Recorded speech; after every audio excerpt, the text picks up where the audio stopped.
Good morning, family. This is Ricky, and welcome to Hope for Today. Happy Monday, everybody, and come on. I don't care if you here with me in Southern California. It is hot as all get out. It's still the day that the Lord has made. Let us rejoice and be glad in it.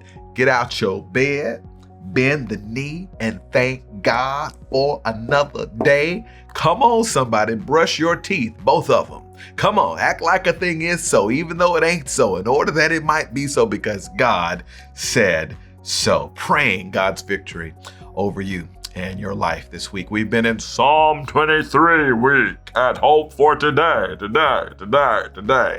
And I ended up kind of getting it off. So there's only going to be like 3 days for Psalm 23 this week, and then we'll go to other stuff. But anyways, it's all good. Have a good morning today.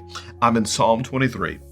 Verse 5, David is talking, and he says, "Of God, you prepare a table before me in the presence of my enemies.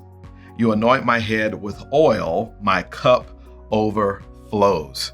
Man, I bet you've heard songs from that passage, whether it was "My cup overflows" or "In the presence of my enemies," and all the other wonderful lyrics that have been penned just from this one psalm. It is a rich passage. David here is saying, "You prepare a table before me in the presence of my enemies," which reminds me that a lot of times some of our most fiercest and sharpest pains are when we feel there's enemies around us and we're experiencing spiritual attack in our life, right? Ever been there? Or you kind of feel like, man, it just seems like an unusual level of pain and circumstance in my life. And we realize that as believers, sometimes we literally go through seasons of attack. Now, what does your prayer life look like when you're under attack? I know my prayer life looks like this. Help me, please, right? Like, Lord, get this thing away from me.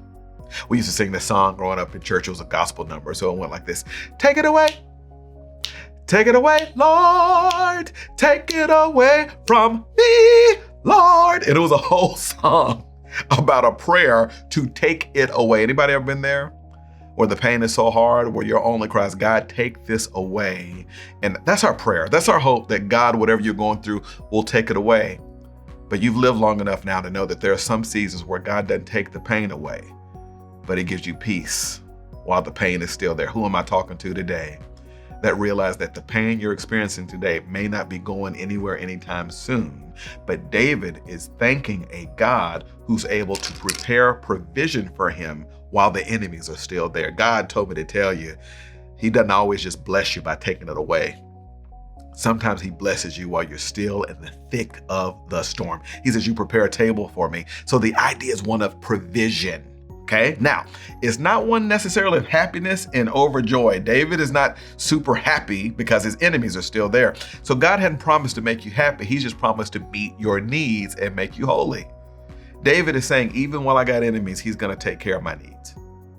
Even when I've got circumstances, somehow, someway, he's going to sustain me. Man, I've got threats and I've got concerns and I've got unknowns about the future, but he's made a promise that he's going to be my good shepherd who shall prepare a table before me. Sometimes God don't take it away. Sometimes God just makes a way.